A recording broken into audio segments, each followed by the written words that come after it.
My sister looked me dead in the eye and said, "Don't bring your drama kid to my wedding." Then my mom chimed in, barely glancing up from her tea. "Just make sure he stays out of the pictures, Harper." I smiled, because they didn't know what I knew, and they definitely didn't know what he knew. I'm Harper Dawson, 35, divorced, single mom, former shell of myself, to be honest. But I've been building a new life, quietly, without applause. I used to be the sister with the picture-perfect husband and the storybook home, until I caught my storybook cheating, with someone younger, colder, and far more manipulative. The divorce left me with a suitcase, a 10-year-old, and a mountain of assumptions people made about us. And people? That mostly means my family. My sister Eliza is 3 years younger than me. She's always been the golden child. Cheer captain, law degree, dating a guy with a vineyard. Her wedding was basically a Vanity Fair cover shoot waiting to happen.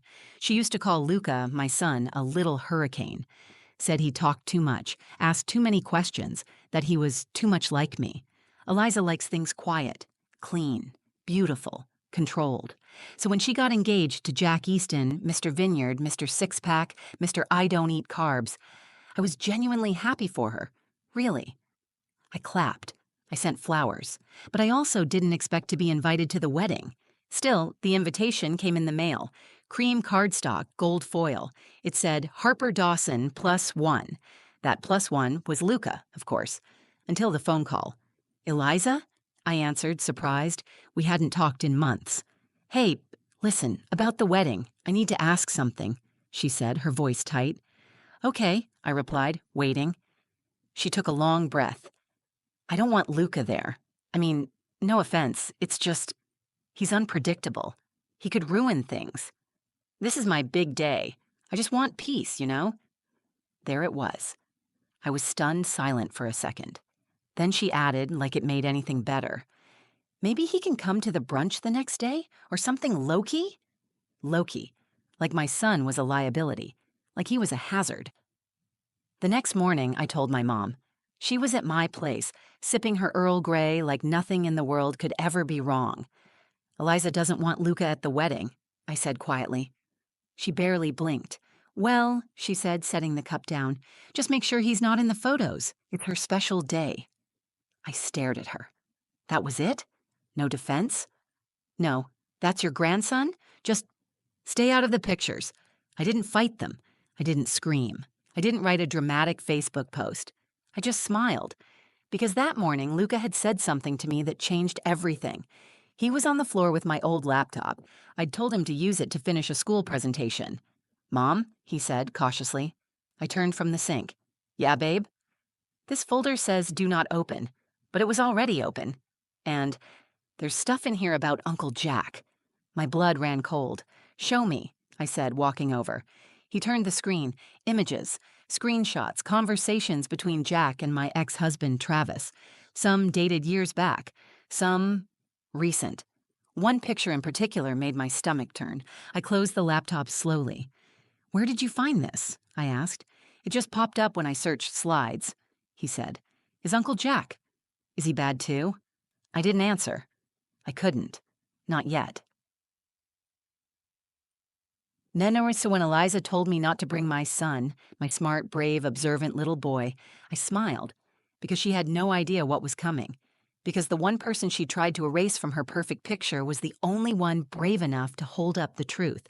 Because sometimes, when a 10-year-old speaks into a microphone at your fairy tale wedding, it's not drama, it's justice. Most mornings in our little 2-bedroom rental start with the same sound. Luca humming to himself while making his lumpy version of oatmeal. He says mine's too healthy. I stood by the window, sipping coffee from a chipped mug. The sun was just beginning to spill through the blinds, casting long stripes across the hardwood floor. It was peaceful, almost. But peace in my life is kind of like bubble wrap. Looks smooth from a distance, until you press on it. That day, it popped. I'm Harper Dawson, 35. I live on the edge of the suburbs, far enough from my old life to breathe, but close enough to still feel the judgment. 3 years ago, I left my husband, Travis. Or maybe I should say, I finally escaped him. He was charming when we met. Everyone loved him, the kind of guy who could walk into a room and have every woman laughing within 5 minutes. but behind closed doors, he was a different person. Sharp-tongued, controlling, always calculating.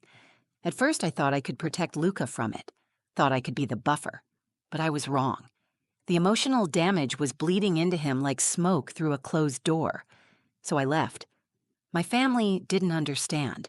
They said, "Well, he never hit you," as if that was the only threshold. To them, my pain was embarrassing, messy, inconvenient, especially to my mother, Deborah. Mom always believed in two things: silence and smiles. No matter what happened behind closed doors, you smiled in public, you wore pearl earrings, baked casseroles, and never made a scene. She and Dad divorced when I was 14, but she never really left the role of a politician's wife. Still curated everything: our home, our clothes, our emotions. Eliza thrived under that pressure. She's always been the masterpiece: perfect teeth, perfect grades, perfect fiancé. She knew how to color inside the lines. I didn't. My relationship with Eliza has always been strained. She's 3 years younger, but people often assumed she was older, more poised. Where I was passionate, she was practical. Where I challenged Mom's ideas, she embodied them. After my divorce, she stopped calling, stopped inviting me to things. I'd scroll through social media and see family barbecues I didn't even know happened, photos of Mom and Eliza and her fiancé at wine tastings or holiday brunches. No Luca, no me. Still, I didn't blame her at first. Maybe she just didn't know how to be around broken things. And then there's Luca. He's 10, bright, kind. A little intense sometimes, sure, but always thoughtful. He reads people better than most adults I know. He asks hard questions like, "Why doesn't Grandma hug me like she hugs Eliza?" Or, "Why do people pretend to be happy when they're not?" I never know how to answer. I just hold him and say, "Because some people are afraid of the truth, baby, but we're not." He was my reason for leaving Travis. The day I caught Luca flinching when his dad raised a hand to gesture, I knew I couldn't raise a boy who thought fear was normal. So when that wedding invitation came, I felt something shift. I thought maybe we were being let back in. I should have known better. The day after the call from Eliza, I dropped Luca off at school and came home to find Mom waiting on my porch, dressed like she always is, neutral tones, heels in the morning, makeup flawless. "Harper," she said, stepping in without being invited, "we need to talk about the wedding." I stayed silent. Let her talk. Eliza's under a lot of pressure. You know how important this is to her. We just want it to be perfect. For once. Then she looked at me with that half smile. "Just make sure Luca stays out of the photos." That sentence hung in the air long after she left. Not, "We want you there." Not, "Luca's part of the family." Just, "Stay out of the photos." As if we were a blemish to be cropped out. A shadow over their sunshine. I sat on the couch that night, watching Luca sketch at the table. He was drawing a robot family, one with big arms and open chests. I asked him what they did. "They fix people who get ignored," he said, without looking up. "They see when someone's sad, even if no one else does." I felt a lump in my throat. I didn't know what was coming. Not yet. But I knew this. I wasn't going to let them erase my son. Not this time. The laptop was mine, but old, dusty, and barely hanging on. I hadn't touched it since the divorce. It had lived in a box in the back of my closet for over a year. Luca was using it because our newer one had died in the middle of his history report. "Just save often," I told him. "It's a dinosaur." "Got it," he said, plugging it in like a little IT technician. I was in the kitchen stirring a pot of soup when I heard it, his voice tight and unsure. "Mom?" I turned. He was sitting very still, staring at the screen. His fingers hovered over the touchpad, not clicking, just frozen. "What's up?" I asked. He looked up at me, confused. "There's this folder. It says, 'Do not open,' but it was already open." My stomach dropped. "What folder?" He turned the laptop toward me. It was buried under fake file names and harmless-looking folders like Budget Sheets 2017 and School Docs. But someone, maybe a younger, dumber version of Travis, had made one careless mistake. The folder was open and spilling out a dozen zip files, screenshots, emails, and images, a mess of digital footprints he'd never meant anyone to see. and one file title hit me like a brick to the chest. Jack Chat Export. Jack, Eliza's fiancé. I clicked, slowly, dreading what I'd find but unable to look away. There were emails, screenshots of conversations between Jack and Travis, old ones, new ones. Some were from before my divorce, some from after. They weren't just buddies. They were connected. One chat from 2 years ago caught my eye. Jack. She still doesn't suspect anything? Travis. Not a clue. She's too busy playing victim. Jack. Perfect. Just make sure the laptop stays clean. Travis. LOL. I keep the fun stuff backed up somewhere else. Jack. You're reckless, man. Travis. Come on, live a little. I scrolled through, feeling bile rise in my throat. There were photos, too. Screenshots of what looked like surveillance. Someone watching me. Times, locations. One even showed me picking Luca up from school, time-stamped a week after I'd filed the restraining order. And there it was, tucked in the corner of one image. Jack's car. I recognized the plates. He was there. I didn't cry. Not yet. I just closed the laptop and looked at my son. Where did you find that again? I asked calmly. It opened by itself when I searched for slide themes, he said, his voice small. Is Jack a bad guy too? I wanted to tell him no. I wanted to lie just for a minute to give him something simple and safe. But I couldn't. So I knelt beside him and said, I don't know yet, but you did the right thing showing me. He nodded, and I pulled him into my arms. Later that night, I called a friend of mine, Lana, who works in digital security. I sent her some of the files. This isn't just sketchy, she said after reviewing them. This is dangerous. There's enough here to raise serious legal flags. I hung up and sat in the dark for a long time. I wasn't just angry. I was terrified. Because if Jack and Travis had been in contact this whole time, if Jack knew about what Travis had done and still stood beside him, what did that say about who my sister was marrying? And how the hell was I supposed to explain this to Eliza? She'd already made it clear she didn't want me to bring anything messy to her big day. I was the problem in her story. The older sister who couldn't keep her marriage together, who raised the drama kid, who ruined every holiday with emotional baggage. She didn't want my truth. She wanted silence. I thought about just sending her the files anonymously.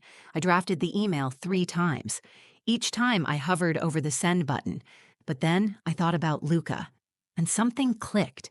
He came into the living room wearing his Avengers pajamas, holding a notepad. What's that? I asked. It's my wedding speech, he said. I blinked. What? I know I'm not in the wedding, he said, but I think someone should say something real. Not just, I'm happy for you, you look pretty. I mean, yeah, Annalisa looks pretty, but I think I should tell the truth. I walked over slowly and sat beside him. He showed me his notes, messy little words written in Sharpie crossing over lines. Before you kiss, I think you should see what I found. My dad had secrets. I don't think we should keep secrets anymore. I didn't stop him. I didn't tell him to sit down or stay quiet. Because for the first time in weeks, I wasn't scared of what might happen. I was scared of what might happen if we said nothing. There's a moment every mother knows, when your child says something so brave, so instinctively right, that it humbles you. Luca's little notebook sat on the table in front of me, his crooked handwriting, his honest words, his plan. And all I could think was, he's braver than I ever was. I didn't sleep much the night before the wedding. I laid in bed replaying everything. Travis's voice in those messages, Jack's sleazy replies, my mother's rehearsed smile, Eliza's tight little demand, don't bring your drama, kid. It wasn't just about the wedding anymore. This was about my son growing up in a family that taught him silence was safer than truth, that it was better to be polite than to be right. And I'd already let that happen once, with Travis. I'd swallowed my voice for years trying to keep the peace, but silence didn't protect anyone. It only gave abusers cover. Not again. Not with Luca watching. The next morning, I made breakfast like nothing was different. Oatmeal. The way he liked it. Cinnamon and too much brown sugar. He ate with that same quiet intensity he always had when something was on his mind. Then he looked up. Are we going? He asked. I nodded. Yeah, but we're not going to cause trouble. He tilted his head. Are we going to tell the truth? I smiled gently. If the truth asks for a voice, we don't whisper. We got dressed. I wore a plain navy dress, nothing flashy, nothing to draw attention. Luca wore a white button-up and khakis, his hair combed into its usual side part. We looked like any other guests. Almost. The venue was a vineyard about an hour outside town. Of course it was. Jack's family owned the land, and Eliza always loved rustic luxury. When we arrived, no one noticed us. We weren't on the official list, but Eliza had emailed me the invite weeks ago. She probably assumed I wouldn't come after the phone call. But there we were. Slipping past the lace-covered tables and mason jar centerpieces, I felt like a ghost, a memory Eliza hadn't accounted for. I spotted Mom near the floral arch, her heels sinking slightly into the grass as she directed some poor wedding planner to reposition a fern. When she saw me, her smile twitched. "You came," she said, her tone tight. "I did," I replied calmly. "Luca, too." She glanced at him. "Just, please, Harper, don't make a scene." I looked her straight in the eye. "I won't," I said. "But if a scene happens, maybe it's one that needed to happen." She blinked, unsure how to respond. We walked past her. Luca squeezed my hand as we found seats in the back row. He was quiet, focused, not anxious, just ready. I whispered, "You don't have to say anything, you know." He looked up at me and said, "But what if no one else will?" That's when I knew he was going through with it. The ceremony started on time. Classical music drifted across the rows of white chairs. The officiant, a woman with soft eyes and a big clipboard, welcomed everyone. Then came Jack, tailored tux, confident smile. He walked to the altar like a man who thought he'd already won. Then Eliza. She looked stunning, like she'd stepped out of a bridal magazine, tight satin bodice, train flowing behind her, bouquet of white peonies in hand. I watched her scan the crowd as she approached the aisle. She spotted me. Her smile faltered just slightly, then locked back in place. She didn't see Luca. Not yet. The vows were predictable. He joked about her Amazon addiction. She joked about his golf swing. Everyone laughed on cue. Then came the moment. "Do you, Eliza Dawson, take Jack Easton?" That's when Luca stood. It was quiet. Not a sound except the wind rustling the grapevines behind us. He walked to the front with calm, deliberate steps, clutching his small notepad. Someone gasped. Someone whispered, "Is that?" Eliza stared at him, confused. Jack looked annoyed. The officiant looked to me, panicked, but I didn't move. Luca cleared his throat and said, "Before you kiss, I think you should see what I found on my dad's laptop." There was no turning back now, and I wasn't going to stop him, because my son had made a decision, and I had made mine. We would not be silent anymore. For one full second, the vineyard fell dead silent. Luca stood at the front of the wedding aisle, small, steady, holding his notepad like a shield, or maybe like a torch. And then he said it again, a little louder this time. "Before you kiss, I think you should see what I found on my dad's laptop." The officiant blinked, frozen. Eliza furrowed her brow, half turning toward me like I'd somehow planned this. Like this was one more storm I was sending into her perfect day. Jack? Jack didn't move. He just stood there. His smile faltered. Not from confusion, from recognition. That was the first crack. I didn't rush up to grab my son. I didn't apologize to the crowd. I just stood, slowly, calmly. Then I walked up the aisle behind him. All eyes followed us. My heart pounded against my chest like a drumline, but my voice came out even. "I asked Luca not to make a scene," I said, gently resting a hand on his shoulder. But he wasn't making a scene. He was telling the truth. Eliza was blinking fast now, eyes darting between me and Jack. "Harper, what is this?" she said, her voice tight, panicked. "What are you doing?" "I'm not doing anything," I said. But Jack did, and so did Travis. You could feel the ripple move through the crowd. Jack's family, Eliza's friends, our extended relatives who hadn't spoken to me in years. They shifted in their seats, murmuring, whispering. "Mom!" Eliza called, turning toward the front row. "Do something!" But Deborah just sat there, stunned, jaw tight, gripping her clutch bag like it was her last anchor to reality. I reached into my purse and pulled out a small flash drive. I held it out to my sister. "This has everything," I said. "Screenshots, emails, photos, Jack's connection to my ex-husband, evidence of how long he's known, what they've shared, what they've done." "I don't understand," she said, shaking her head. "You're lying. You're just jealous." Jack finally spoke. "Eliza," he said, low but firm. "Don't—" "No," she snapped. "You said you didn't even know Travis." Jack stepped forward. "I can explain." "Then do it," she hissed. He opened his mouth, but nothing came out. That was the second crack. Luca turned toward him now. Not angry, not scared, just clear-eyed. "My dad said mean stuff about my mom to you. He watched us after she left him. And you laughed in the messages." He held out the notebook. "I wrote some of it down," Luca added, "in case people said we were lying." The guests were no longer whispering. They were recording. Faces half shielded by phones, eyes wide behind sunglasses. Jack's best man, a tall guy in a blue suit, leaned toward him and said something sharp under his breath. Jack shoved him off and tried to steady his voice. "It was a long time ago. It was stupid. It doesn't matter now." "It matters to me," Eliza said quietly. That was the third crack. Her voice wasn't shouting anymore. It was small, wounded, like she already knew. I turned to her, not to gloat, but because I wanted her to see it. "Eliza."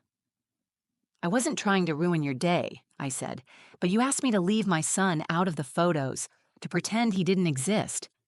I looked down at Luca. But this kid, this 10-year-old, had the guts to tell the truth when every adult in this family wanted to look the other way. I handed her the drive again.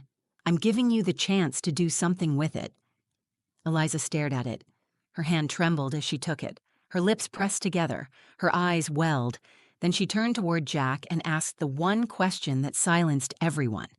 "Did you ever think about what this would do to me?" He said nothing. Didn't nod. Didn't apologize. Didn't move. That was the break, the final one.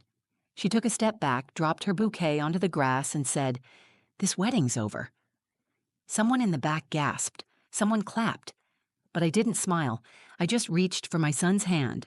We turned and walked back down the aisle, not as the mess Eliza feared, not as the disruption, not as the scandal, but as the truth. We left the vineyard in silence. No one stopped us. No one said a word. Luca sat in the passenger seat with the window down, his hand slicing through the wind like he was trying to feel something real. I didn't speak right away. I didn't want to color what had just happened. I wanted to let it sit, raw, unfiltered. But after about 10 minutes, he said softly, "Was that okay?" "What I did?" I looked over at him. "Yeah," I said, choking back a swell in my throat. "It was more than okay. It was brave." He didn't smile.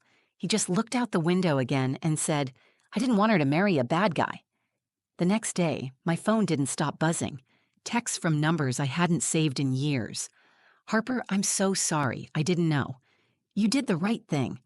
Eliza's staying at Mom's. Jack's gone. Nobody knows where he went." It was a strange feeling. Validation.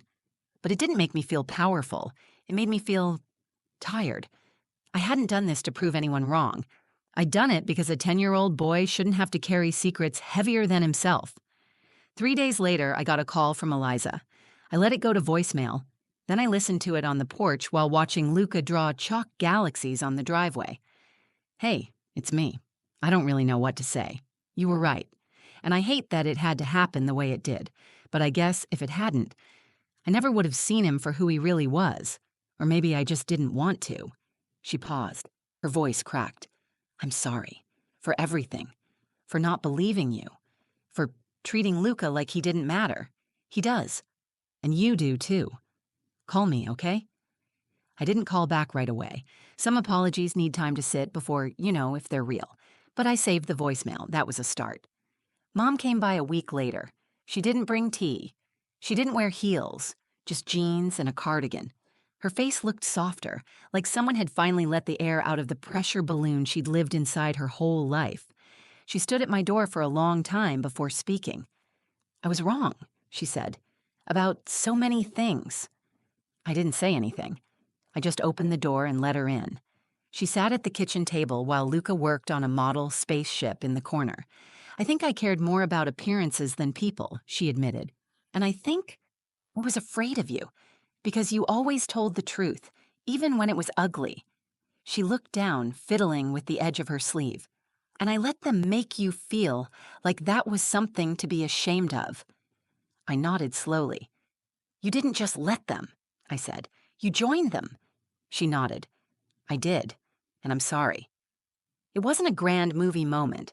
There were no tears, no dramatic hugs, just quiet honesty. But after all the noise, that was enough. Eliza eventually came by too. She brought Luca a book on constellations and a note that read, "For the boy who sees what others miss." He thanked her politely. No hard feelings in his tone, just caution. He's always been able to sense who's really sorry and who's just uncomfortable. I think he believes she's trying. So do I. As for Jack, no one's heard from him. Last we knew, he'd cleared out of his condo 2 days after the wedding and disappeared. I can only assume he knew someone was coming for him now, legally, professionally, maybe even criminally. Lana, the friend I sent the files to, is helping me hand everything over to the right people. There's still more digging to do, but we'll get there. And us, Luca and me, we're good. We're building something that isn't perfect, but it's honest. There's laughter in our home now, not the performative kind, the real kind. The other day, Luca asked me, "Do you think people get mad because the truth is loud?" I thought for a second and said, "No. I think people get mad because the truth doesn't care what kind of day they're having." He smiled. "I'm glad we told it anyway." Me too.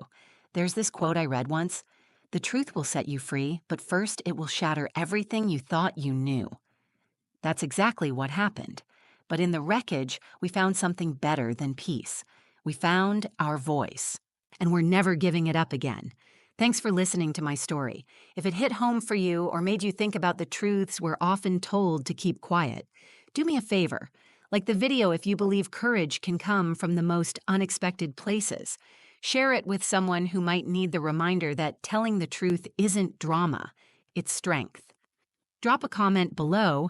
Have you ever been called too much just for speaking up? I want to hear your voice too. And don't forget to subscribe to the channel for more real stories that aren't afraid to go there. You never know who you might inspire by being honest. Thanks again for being here, for listening, and for letting the truth breathe a little louder today. I'm Harper, and this was our beginning.